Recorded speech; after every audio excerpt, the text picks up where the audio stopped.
일본 괴담 착신아리.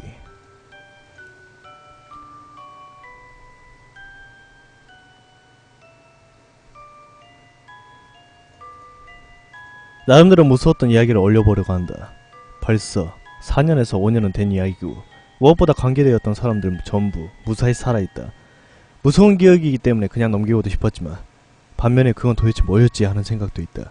어설픈 문장에 애매모호한 표현도 있을지 모르지만 그 부분에 이해해주길 바란다. 실제로 직접 체험한 일임에도 불구하고 완전히 받아들여지지가 않는 일이다. 사건의 시작은 친구들과 술 마시던 자리에서였다.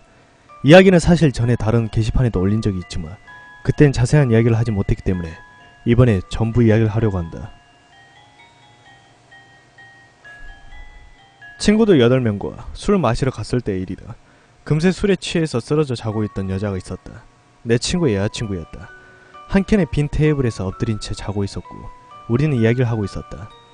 슬슬 일어날까 하는 분위기에도 계속해서 엎드려 자는 것을 보고 한 친구가 야, 전화 걸어봐. 야, 벨 울리면 일어나겠지 라고 말했다. 그 외에 남자친구인 친구가 킥킥거리면서 전화를 걸었다. 소리가 나는 느낌이 전화는 그 애가 개고 있는 팔 밑에 있는 것 같았다. 핸드폰 줄도 그녀의 팔 아래로 늘어져 있었다. 10초 정도 울리고 나서 주변에 실례가 될 것을 생각하여 친구는 전화를 끊었다. 야, 안 일어나네. 애 한번 잠들면 이래. 술을 마신 탓도 있고 하니 억지로 깨우기도 뭐해서 이야기나 하면서 좀 더 기다리자고 모두 자리에 앉는데 친구의 전화에 메시지가 왔고 문자를 확인한 친구의 얼굴이 굳었다. 뭐야 이거! 뭔데 왜 그래!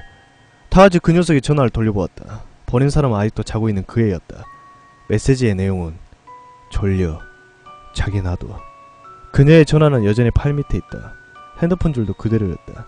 모 언저리가 서늘해짐을 느꼈다. 그때 같이 술 마시는 다른 친구가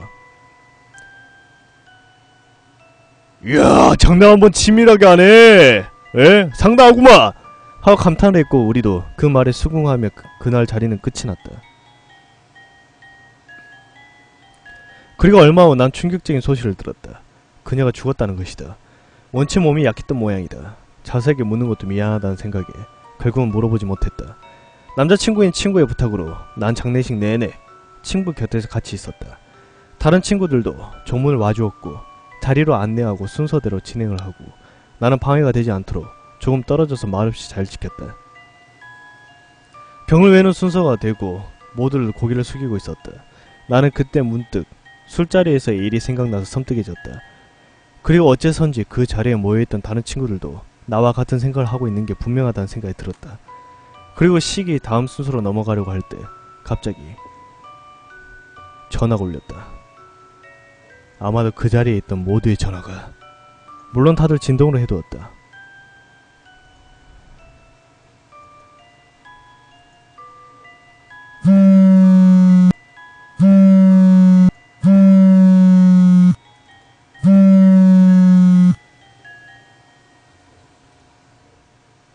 그러나 모든 사람이 전화가 일제히 진동을 하는 탓에 상당히 소리가 울렸다. 그 중에는 진동을 해두는 걸 잊었던 사람도 있었는지 당황하며 전화를 만지기도 했다. 그러나 그 신호는 딱 한 번 울리고는 끊어져 버렸다. 모든 전화가 동시에. 우린 말없이 서로를 바라만 볼 뿐이었다. 시장으로 나와서 각자 전화를 확인했다. 확실히 모두 동시에 전화가 울렸던 것을 확인할 수가 있었다. 그것도 발신자, 표시 제한, 수신 거부 설정도 소용없이 수신이 들어온 경우도 있는 것인지 여자애들 중에서는 잔뜩 겁에 질린 친구도 있었다. 커피숍에 들어가서 지금까지의 일들을 이야기해줬다. 그날 술자리에 없었던 친구들에게도 모든 설명을 하고 반대로 우리가 몰랐던 다른 일에 대해서도 이야기를 들었다. 결론적으로 죽은 그녀는 상당히 기이한 존재였음을 알게 되었다. 내가 알고 있던 그녀는 내성적이고 얌전했다. 말하자면 인상이 약했다. 취향이 유별난 친구의 선택이었기에 그다지 신경 쓰지 않고 있었다. 술자리에서도 별로 말이 없이 묵묵히 술만 마시는 타입. 예쁘지도 못생기지도 않는, 애초에 인상이 약해서 금세 잊어버리게 된다. 기억하는 건 소라 껍데기를 좋아했다는 것 정도. 어느 날 가게에서 소라 껍데기를 들고 귀에 대고 있었다.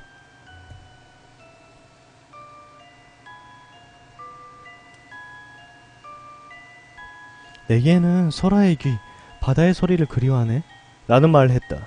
아마 시의 한 구절이겠지. 그거 바닷소리가 아니야. 자기 몸에서 나는 소리가 반사돼서 울리는 거래. 분위기라네 라고는 눈곱만큼도 없는 나의 말에 생기없어 보이는 멍한 그녀의 얼굴에 잠깐 미소가 보였다. 공공도 언젠가 자기의 소라 껍데기에 귀를 기울일 때가 올 거야. 분명히. 그래? 좋네. 재밌겠네. 그렇게 가볍게 웃어넘겼지만 그녀는 사뭇 진지한 얼굴이었고 모든 반응이 밋밋한 그 친구치고는 별일이구나 정도로 밖에 생각이 되지 않았다. 그녀가 했던 말이 이번 일과 연관이 있는지는 알 수 없다.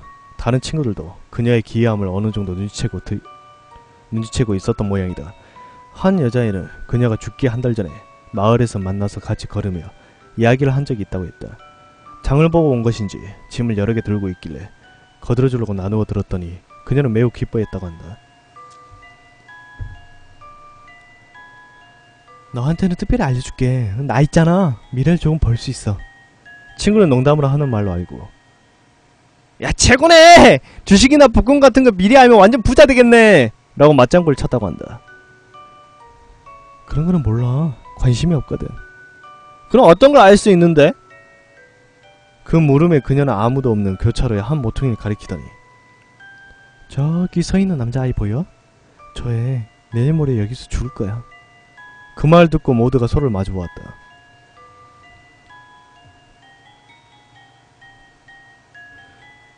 그거 공공이 있는데 이야기하는 거야? 여자는 고개를 끄덕였다.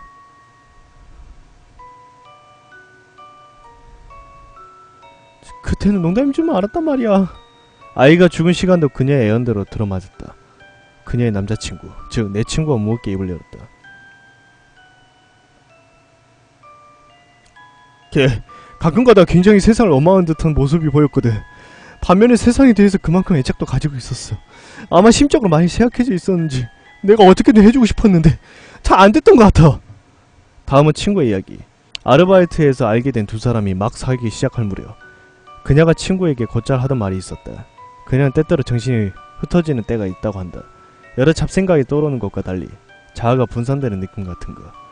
그쪽에서 말하는 아리스 증후군 같은 것이었는지 친구는 그녀가 불면증이 아닐까 생각했지만 마음이 쓰여서 이것저것 물어도 보고도 말도 걸고 했던 것 같다. 경계가 흩어졌을 때 그녀는 여러가지가 보이거나 흘러들어온다거나 뭐 그런다고 한다. 기르는 고양이, 청소기, 물이 담긴 컵, 돌, 그리고 휴대폰. 잠들어 있던 그녀가 무의식 중에서 메시지를 보낸 것은 아마도 이 부분의 이야기였나 보다. 그녀의 일부가 전화로 들어간 것인지 아니면 그녀 자신이 전화가 된 것인지 그때까지만 해도 그건 그냥 잘 짜여진 장난이라고 생각하고 있었다. 하자고 들면 못할 장난도 아니라고. 발신자 표시 제한 수신 거부했던 친구는 설정을 잘못했다거나 착각을 했거나 그런 거였지 하고 이미 간 사람을 모독하는 녀석이 있는 건지도 몰랐다. 친구도 조금 신경 쓰는 것인지 기분이 침울해진 채로 가자! 하고 일어나기로 했다. 오늘 장례식에서 전화가 울린 건 잊어버리자고. 그때였다. 또 전화가 울렸다. 메시지가 온 것이다.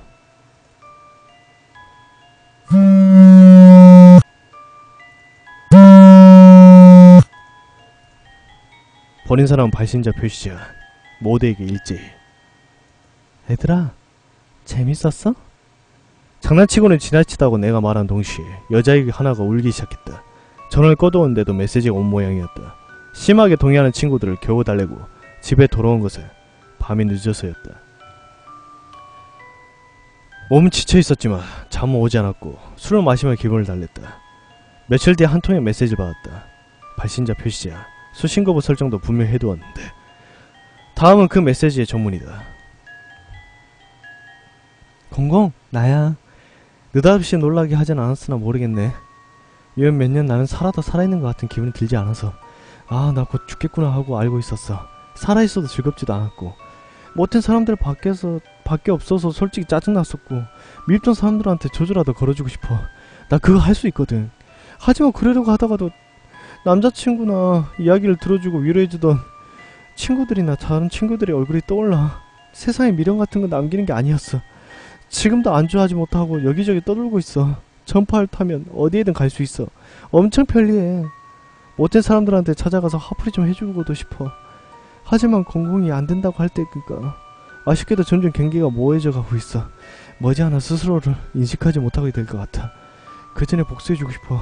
끌고 가기만 해도 좋은데. 그럼 안녕. 메시지를 받기 전날에 난 메일 주소를 변경했다. 장난 메시지는 정말 더 이상 받기 싫었기 때문이다. 다음날에 꼭 필요한 몇몇 사람들한테만 휴대폰 메일 주소를 알려주려고 하고 있었다. 아무도 모르는 주소로 그녀에게 온 메시지. 우연을 하기보다는 나 그래도 보낼 수 있어 하는 메시지로만 생각되었다. 역시 그녀는 격해져 있었던 것 같다. 그리고 본인이 그것을 어쩌지를 못했던 것 같다. 그런 그녀가 나나 친구 또는 누군가에게 해를 가하지 않을까 한동안 무서웠지만 지금도 살아있는 것을 보며 그녀는 분산되어 버린 게 아닐까 한다. 그녀에게 있어서도 오히려 잘된 것일지도. 아무도 죽지 않았고 그런 생각을 하고 있으면 눈물이 날 것 같다. 좀 더 잘해줄 거야 하는 생각에 그랬다면 세상에 원망 같은 건 남기지 않았을 텐데. 그로부터 1년 정도 뒤에 착신아리라는 영화를 봤다. 저렇게 되지 않아서 다행이라고 생각했다.